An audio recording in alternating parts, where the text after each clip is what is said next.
Friends, welcome back to my YouTube channel. তোমরা সবাই কেমন আছো? আশা করি তোমরা সবাই খুব ভালো আছো।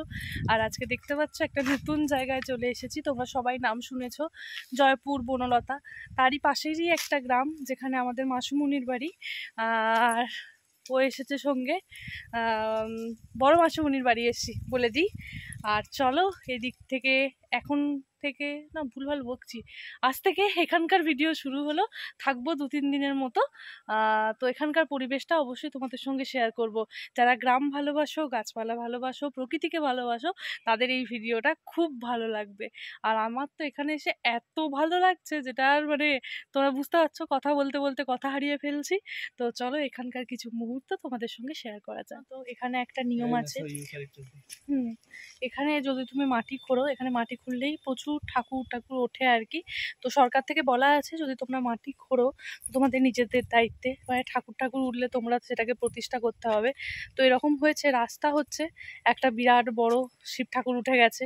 আবার একজনদের বাড়ি হচ্ছে, সেখানে যমরাজ উঠে গেছে, তার একটু পরেই গিয়ে আবার মা কালী উঠে গেছে। এমনকি আমার ওই পিছনটা করেও একটা মা কালী উঠেছে। তো তোমাদেরকে আমি দেখাবো। আমি একটুখানি যে ফ্রেশ ট্রেশ হই, এসেছি অনেকক্ষণ হলো, একটুখানি ঘুরে টুরে নিই, তারপর দেখাচ্ছি। আর এই দেখো, এগুলো হচ্ছে সব মাসিমণিদের গরু। এই একটা ছুটিস পাড়া বাছুর।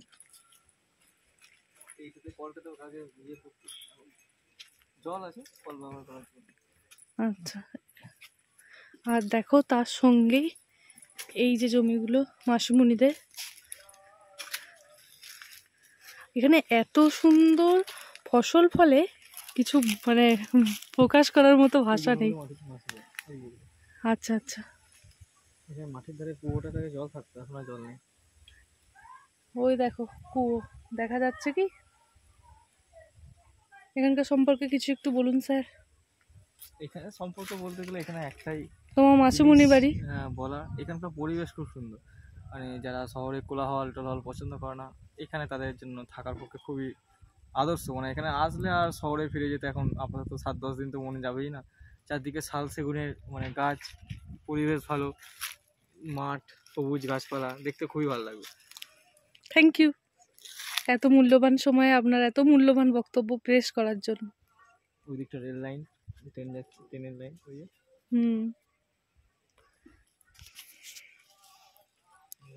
পেঁয়াজ কলি।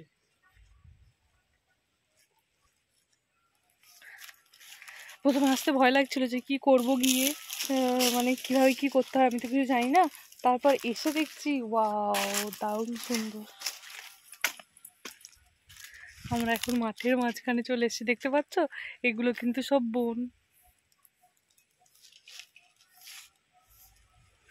যখন বিয়ের আগে থাকতে ওর মুখে বড় মাসিমণির কথা শুনতাম, তখন থেকেই আমার এখানে আসার খুব ইচ্ছা ছিল। তো এতদিন পর আসতে পেরেছি।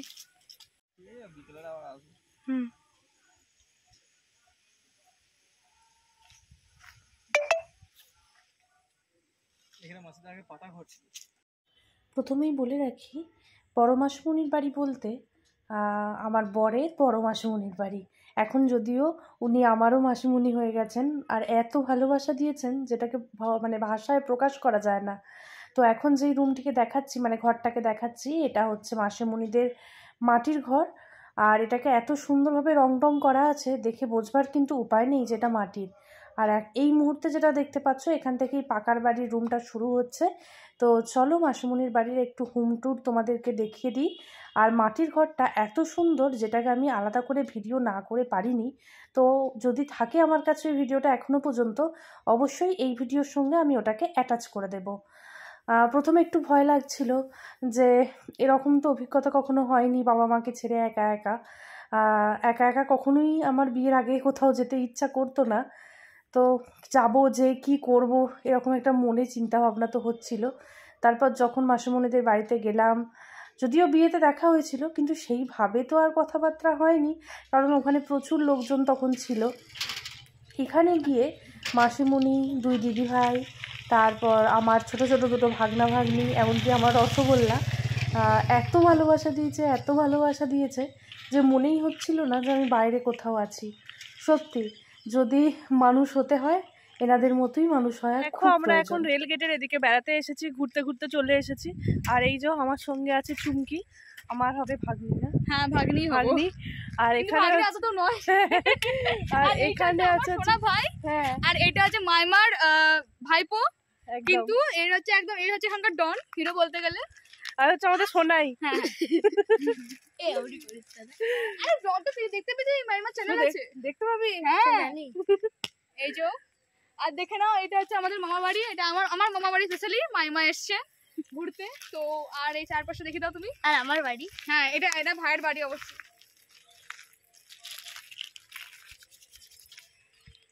তো চলো, দেখতেই পাচ্ছ সন্ধ্যে হয়ে গেছে, বেরিয়েছি সন্ধ্যে করে।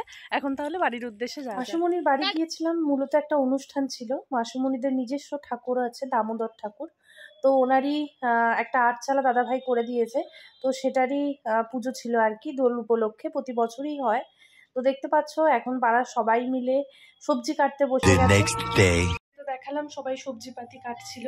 তো আজকে ওখানে পুজো হচ্ছে। তো চলো, আজকে সম্পূর্ণ রেডি হয়ে গিয়েছি, শাড়ি পরেছি, নিজে একা একা পরেছি, জানি না কেমন লাগছে কি লাগছে। তো চলো, শুনতে পাচ্ছ হয়তো যে শাঁখ বাজছে। তো এখন ওখানে যাওয়া যাক, আর ওখানে যে সবাই কি করছে না করছে সবই তোমাদের সঙ্গে শেয়ার করবো।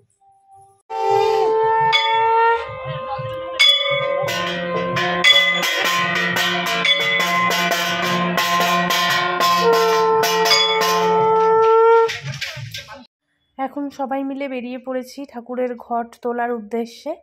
আর এখানে তো সবার সাথে সেইভাবে আলাপ করতে পারিনি। এখানে গিয়ে আমার দিদি ভাইয়ের সঙ্গে মানে প্রথম দেখা হয়েছে। লাল পাড় সাদা শাড়িতে যিনি ঘট তুলছেন উনি হলেন দিদি ভাই, মানে ছোটদাদার স্ত্রী। তো চলো, এখন এইটুকুই দেখিয়েছি, কারণ দিদিভাই সারাদিন খুব ব্যস্ত ছিল। তো পরে যদি কখনো দিদিভাইয়ের সঙ্গে দেখা হয়, কখনো না, দেখা তো অবশ্যই হবে, তখন ভালো করে আবার তোমাদের সঙ্গে পরিচয় করিয়ে দেব।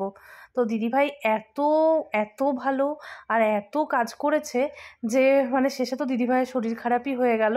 আর এক দিদিভাই আছে যিনি হয়তো ভিডিও ক্যামেরাতে আসেননি, পরে আমি ছবি তোমাদের সাথে অ্যাটাচ করে দেব। ওই দিদিভাই তো খুব ভালো, খুব ভালো। তো ওনার সাথেও আমি সারাদিন গল্প করেছি। আর যার কথা এখানে না বললেই নয়, সেটা হচ্ছে চুমকি, যে আমাকে সারাক্ষণ গোটা এই 3 দিনের ওখানে থাকা ছিল আমার সব মিলিয়ে, তো সারাক্ষণ যে আমার সঙ্গী দিয়েছে সে হচ্ছে চুমকি আর আমার ছোট্ট মিষ্টি রসগোল্লা। আর দাদাভাই, দুই দাদাভাই যাদের কথা না বললেই নয়, খুব খুব খুব ভালো। আর আছে বড় মেসোমশাই, যিনিও কিন্তু খুব ভালো। তো চলো, এই হচ্ছে সেই আটচালাটা, যেটাতেই আজকে সমস্ত কিছু পুজো টুজো আর কি হবে। আর এই আটচালাটাই দাদা ভাইরা মিলে করেছে। তো চলো, দেখতে থাকো, সঙ্গে থাকো। আমি হয়তো ক্যামেরার সামনে সেভাবে আসতে পারিনি, কারণ সবাই এত কাজে ব্যস্ত ছিল, কাউকে বলা হয়ে ওঠেনি যে আমার ভিডিও করে দেওয়ার জন্য। কিন্তু ওখানকার মুহূর্ত যারা যেতে পারেনি, মানে আমার মামুনি থেকে শুরু করে আমার বাবার বাড়ির লোকজন, তো সবাইকে দেখানোর জন্য আমি ক্যাপচার করে এনেছি। তার সঙ্গে তোমরা তো আছোই।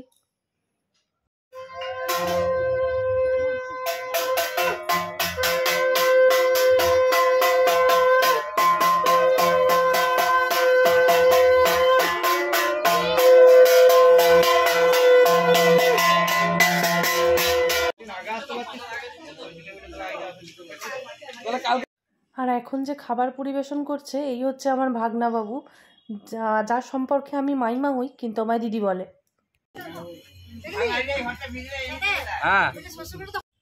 তো এবার ঘুরে দেখার পালা মাসিমণির বাড়ির ওখানে। জানো তো, অনেক না দর্শনীয় স্থানও আছে, যার অনেক মাহাত্ম্য আছে রন্ধে রন্ধে, যেটা আমি তোমাদের সামনে ঠিক গুছিয়ে বলতে পারবো না। আমার হাজব্যান্ড যখন তোমাদের সামনে ভিডিওতে আসবে, তাকে বলবো এর প্রত্যেকটা মাহাত্ম্য তোমাদের সামনে তুলে ধরার জন্য। আমিও জানি, কিন্তু এত ভালো করে জানি না যেটা আমি তোমাদের সামনে পরিবেশন করতে পারবো। আর শুধু এই মন্দিরটা নয়, জানো তো, আরও মন্দির আছে। তার মধ্যে যেমন একটা মন্দির খুবই উল্লেখযোগ্য, গোকুলচাঁদের মন্দির, যেখানে খুব জনপ্রিয় একটা সিরিজ হয়েছে একেনবাবুর কিছুটা অংশ এখানে শুটিং করা হয়েছিল। তো সেখানে গিয়েও আমি কিছু কিছু ক্লিপস ক্যাপচার করেছি, সেগুলো আমি তোমাদের সঙ্গে শেয়ার করব। আর এখন যে রাস্তাটা দেখতে পাচ্ছ, বহু কবির লেখনীতে সেই রাস্তা, সেই পথঘাট, এমনকি এটা নিয়ে তো একটা খুব সুন্দর গানও আছে যে লাল মাটির দেশ, বলে না, লাল মাটি নাম শুনলেই ভেতরটা কেমন করে ওঠে। সেই সুন্দর একটা গ্রাম্য পরিবেশ, চারপাশে স্নিগ্ধ সবুজে গাঁথা। তো তারই মধ্যে দিয়ে আমরা হেঁটে চলেছি। তো আর মনে তো আনন্দ ছিলই, আর মুখ দেখে বুঝতে পারছো কতটা খুশি ছিলাম আমরা তখন। তো এত খুশির মুহূর্ত তোমাদের সঙ্গে ভাগ করে নেব না, এটা কি কখনো হতে পারে? দেখতে পাচ্ছ তো, এটা কিন্তু অন্য কোথাও নয়, আমাদের নিজেদের মাসিমণিদের বাড়ি।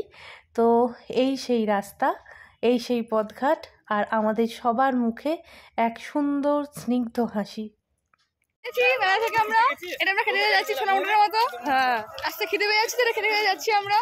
আর এত রোদ দিয়েছে, হ্যাঁ, রোদ দিয়েছে প্রচন্ড, ট্যান পড়ে গেল, তাই সব রাস্তা থেকে ঘুরে চলে আসছি। ঘরেতে আবার গিয়ে ফেস প্যাক লাগাবো আমরা, একটুখানি ময়দা মাখবো, ফেস প্যাক, ট্যান তুলতে হবে, ট্যান ট্যান।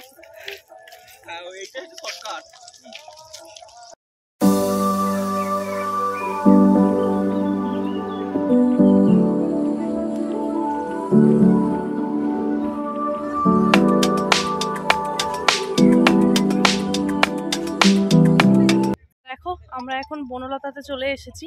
আর এখানে কোথায় এসেছি দেখতে পাচ্ছ, এখানে এসে মরা ডালিয়া বাগানে। তো আমরা দুজনে মরা ডালিয়া বাগানে মরা ফুল দেখতে এসেছি। আর এখানে দেখো সবাই ঘোড়ায় চড়ে যাচ্ছে, আর কিন্তু আমরা হেঁটে বেড়াচ্ছি, আমাদের পাই ভরসা। আমাদের 11 নম্বর গাড়িটা ঠিক আছে একদম।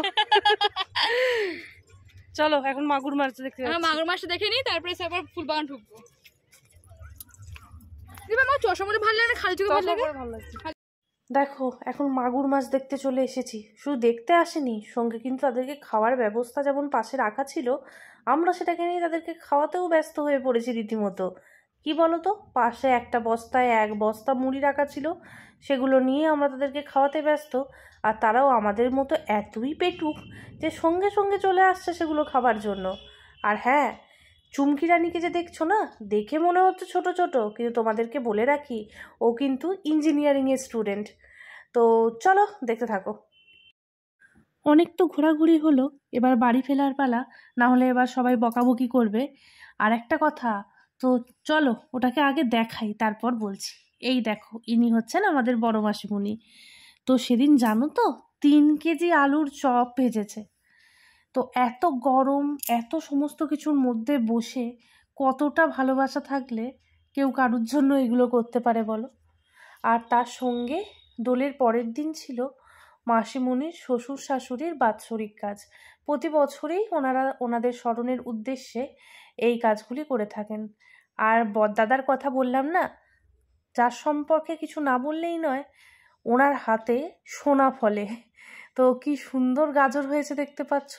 আর হ্যাঁ, ভিডিও শুরুতেই যখন মাসিমণির বাড়ির ট্যুর দিচ্ছিলাম, তখন বললাম না মাসিমণির মাটির বাড়িটা এত সুন্দর যেটা ভিডিও না করে আমি পারিনি।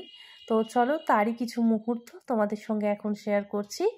মাটির বাড়িটা একটু ঘুরে দেখাই। কি দেখবে তো আমার সঙ্গে ঘুরে?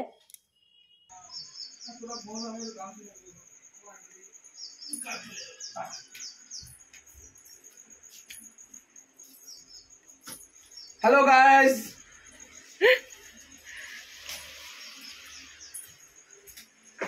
Lucy, একটু বাইরে দাঁড়াও বলে আমি হেডফোন নিয়ে আসি।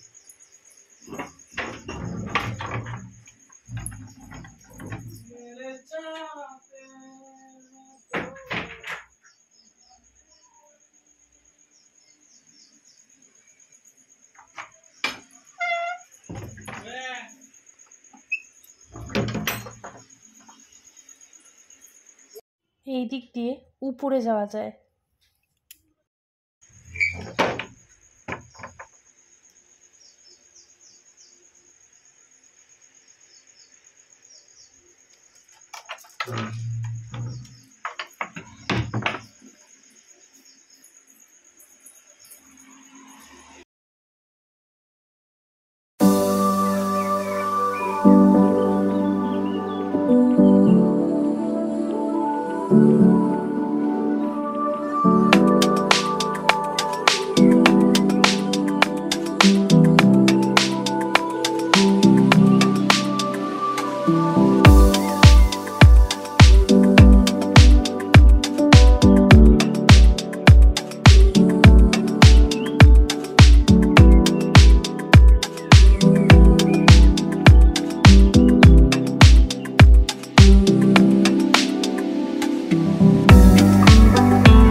গোকুলচাঁদের মন্দির, যার রন্ধে রন্ধে কতই না ইতিহাস লুকিয়ে আছে। কথিত আছে এই মন্দিরটি নাকি স্বয়ং বিশ্বকর্মার হাতে তৈরি হয়েছে। তো তারই কিছু মুহূর্ত তোমাদের সামনে তুলে ধরার চেষ্টা করেছি মাত্র। আর রাত্রিরে আমরা চলে গিয়েছিলাম, ওখানে 24 প্রহর হচ্ছিল গন্ধেশ্বরের মন্দিরে, তো সেখানে গিয়েছিলাম। আর এক দিদিভাইকে বললাম না পরে দেখাবো, তো চলো দেখিয়েই দিই। দেখছি এই ভিডিওতে দিদিভাই চলে এসেছে। এই সেই দিদিভাই, এই সেই দিদিভাই যার কথা বলছিলাম। তো এখানেই বড় মাসিমণির বাড়ির ভিডিও শেষ হচ্ছে। তোমাদের কেমন লাগলো অবশ্যই জানিও। আজকের মতো তাহলে টাটা, বাই বাই।